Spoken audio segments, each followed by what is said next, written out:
शैतान जो है उसका मकसद है जो परमेश्वर ने बनाया है उसे बिगाड़ना, जो परमेश्वर का सिस्टम है उसे खत्म करना। क्योंकि जब ऑर्डर टूटेगा, जो बिब्लिकल ऑर्डर है, अगर हमने उस ऑर्डर को तोड़ दिया तो हम फिर उस बरकत के हकदार नहीं रहते जो परमेश्वर हमें देना चाहता है। इविल स्पिरिट इफेक्ट जो है वो जैसा आपको लगता है हर टाइम वैसा नहीं होता। दुष्ट आत्मा बहुत कम ऐसे क्रिश्चियंस होते जिनके अंदर आता है और मैनिफेस्ट करता है, खेलता है, लेकिन कईयों को वो बाहर से तंग करता है, कईयों के रास्तों में वो रुकावटों को डालता है, कईयों को वो डैमेज करता है। लेकिन इन सब के पीछे एक ही कारण होता है। जिस तरह हीलिंग चाहे आंखों की हो, चाहे पेट की हो, चाहे कैंसर की हो, उनके पीछे एक ही रीज़न होता है, खुदावंद का अभिषेक, खुदावंद का मसा। उसी तरह से ये सारी चीज़ें जो शैतानी हैं, वो फैमिली ब्रेकेज, वो फाइनेंशियल ब्रेकेज, वो बॉडी की बीमारी, उनके पीछे भी वो कारण शैतान है। और वचन स्पेशली हमें समझाता है कि शैतान इग्नोरेंस, जो इंसान की अज्ञानता है, उसमें काम करता है। इंफॉर्मेशन, जो नॉलेज है, इंफॉर्मेशन है, वो डिलीवरेंस है। आज से कुछ साल पहले जब किसी को टीबी होती थी तो वो उसे मालूम था कि वो इस दुनिया को छोड़ के अब जा रहा है। बट जब नॉलेज आई कि उसको क्योर कैसे करना है मेडिसिन के तौर पे, तो डिलीवरेंस आई। उसी तरह से स्पिरिचुअल लाइफ में भी जो शैतान के अटैक हैं वो कंटिन्यू होते रहेंगे और लोग इफ़ेक्ट होते रहेंगे, कुछ मर भी जाएंगे अगर वो नॉलेज को हासिल नहीं करेंगे। अगर डॉक्टर्स आगे ना आते तो शायद अभी भी टीबी से लोग मरते जाते। तो परमेश्वर, इसीलिए बाइबल कहती है परमेश्वर ने डॉक्टर्स को भेजा है बीमारों के लिए भी। जब डॉक्टर से काम नहीं होता तो परमेश्वर काम करता है। जब नेचुरल काम नहीं कर पाता तो सुपर नेचुरल काम करता है। लेकिन जब शैतान एक व्यक्ति की लाइफ में काम करता है, वो अच्छा हो, वो भला हो, इस कारण वो छुड़ाया नहीं जाता जब तक वो नॉलेज को हासिल ना करे। इसीलिए बाइबल कहती है, प्रभु यीशु मसीह ने जब अपने चेलों को भेजा 12 को, तो लिखा उन्हें अशुद्ध, पहला काम क्या किया, उन्हें अशुद्ध आत्माओं के ऊपर अधिकार दिया।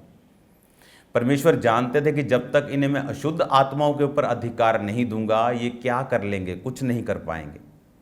क्योंकि शैतान जो है उसका मकसद है जो परमेश्वर ने बनाया है उसे बिगाड़ना, जो परमेश्वर का सिस्टम है उसे ख़त्म करना। तो वचन क्या करता है, जिस तरह एक घर जिसमें परमेश्वर ने एक ऑर्डर बनाया है, वो ऑर्डर क्या है कि परमेश्वर हमारा सिर है, वो आदमी का सिर है, औरत का सिर आदमी है, आदमी परमेश्वर के अधीन रहेगा, औरत आदमी के अधीन। एक सिस्टम, एक ऑर्डर परमेश्वर ने बनाया है।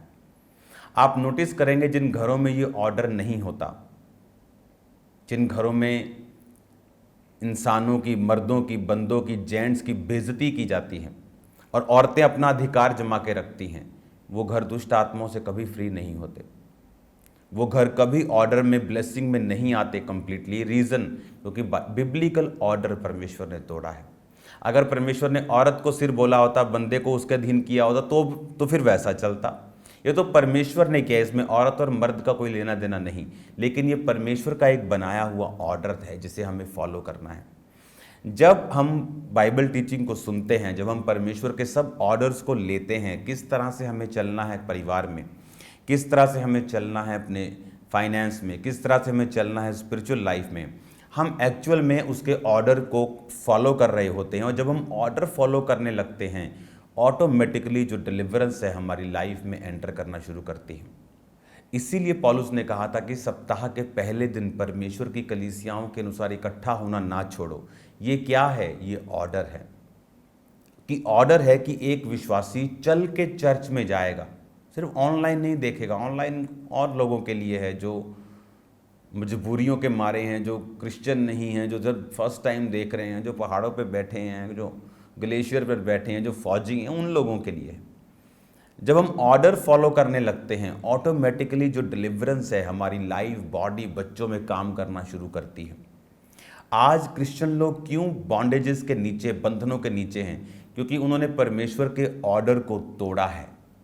परमेश्वर ने कहा था निर्गमन में कि तुम कनानियों के साथ कुछ भी रिश्ता ना रखना, अपनी बेटियां ना बिहाना, ना अपने बेटे बेटों के लिए उनकी बेटियां मत लेना, नहीं तो तुम उन्हीं के रीति रिवाजों में फंसोगे, उन्हीं के जैसा करने लगोगे और वो तुम्हारे लिए फंदा ठहरेंगी वो चीज़ें। ये एक ऑर्डर था। लेकिन आज जब हम अन्य जातियों में रहते हैं, हम उन्हीं के जैसे रीति रिवाजों को फॉलो करते हैं, वही चीज़ें करते हैं, वही कुछ खाते पीते लंगर सब करते हैं। उस वजह से हम ऑर्डर से बाहर निकलते हैं और हमारी लाइफ में डिलीवरेंस नहीं होती। आप वही फाइनेंस में, आपकी कोई तरक्की नहीं। आपका शरीर बीमार है तो बीमारी, आपने प्रेयर भी कर लिया, आपने सब कुछ कर लिया। क्योंकि जब ऑर्डर टूटेगा, जो बिब्लिकल ऑर्डर है, अगर हमने उस ऑर्डर को तोड़ दिया तो हम फिर उस बरकत के हकदार नहीं रहते जो परमेश्वर हमें देना चाहता है। हालेलुया। परमेश्वर के गहरे वेदों को परमेश्वर के दास के द्वारा जानने के लिए और ऐसी और नई वीडियोस को देखने के लिए हमारे YouTube चैनल को सब्सक्राइब करें और साथ में बेल आइकन को प्रेस करें ताकि ऐसी और नई वीडियोस की नोटिफिकेशन सबसे पहले आप तक पहुंच सके। जुड़े रहें परमेश्वर की हजूरी के साथ। God bless you.